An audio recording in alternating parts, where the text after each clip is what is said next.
د پنچشير ولایت په هکله تازه خبر راغی.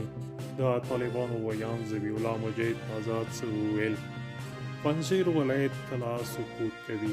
آیا جنګ کیږي او که سوله په پنچشير ولایت کې؟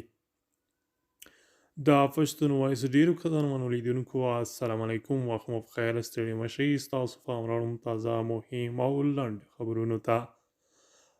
طالبانو له جګړې پرته د پنچشير په لوري له پرمختګ خبر ورکوي. د طالبانو ویان ذبیح الله مجید له رسنیو سره په خبرو کې ویلي طالبان د پنچشير خواته د پرمختګ په حال کې دي او تر دې دمه یې پر وړاندې جګړه نه ده شوې.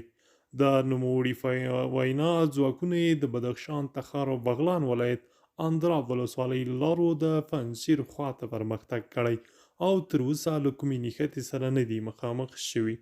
مجاهد زیاتوي چې پنچشير کې د طالبانو له مخالفانو سره خبرې روانې دي، خو په وینا یې د طالبانو ځواکونه باید هلته دیروي.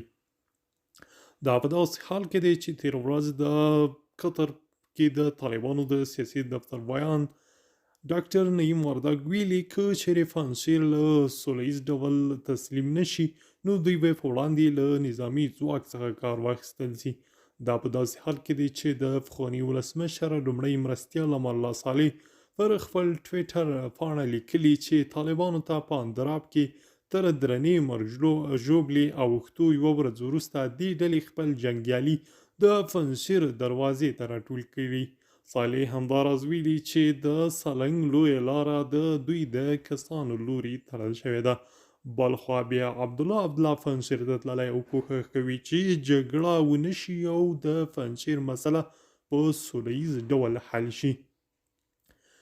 درنو لیدونکو، له ملتیا مو مننه. وروستي تازه او مهم خبرونه همدا و. د نورو خبرونو او مطالبو لپاره پښتون وایس یوټیوب چینل سبسکرایب کړئ.